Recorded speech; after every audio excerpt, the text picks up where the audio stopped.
ফলে আমার ছেলেরা বা আমাদের যারা বাচ্চাগুলো কি হচ্ছে, মেধাগুলো অঙ্কুরেই বিনষ্ট হচ্ছে।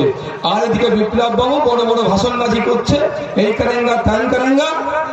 বিপ্লব বাবুর পরিবারের ছেলে মেয়েরা বেসরকারি স্কুলে গিয়ে পড়াশোনা করে প্রতিষ্ঠিত হয়ে যাচ্ছে। আর বিপ্লব বাবু জিন্দাবাদ যারা বলছেন, আপনার নামটা কি গো, সুকান্ত মজুমদার জিন্দাবাদ যারা বলছেন, তাদের বাড়ির ছেলে মেয়েগুলোকে অস্বীকৃত করছে সুকৌশলে। তাই আওয়াজ তুলতে হবে মায়েদেরকে আগে। 1000-1200 পরে হবে। প্রাইমারি স্কুলের টিচার কবে দেবেন সেটা বলুন। 1000-1200 পরে হবে। এলাকার স্বাস্থ্য কেন্দ্রের মান উন্নয়ন কবে হবে বলুন। 1000-1200 পরে হবে। রাস্তাঘাটের ডেভেলপমেন্ট কবে হবে আবার বলুন। 1000-1200 পরে হবে। এই যারা কৃষক আছে, আপনার পরিবারের যারা আছেন, তাদের মাসিক গড় আয় কিভাবে বাড়বে সেই আওয়াজ তুলুন। এই আওয়াজটা মায়েদেরকে আগে তুলতে হবে। আপনারা অবাক হয়ে যাবেন।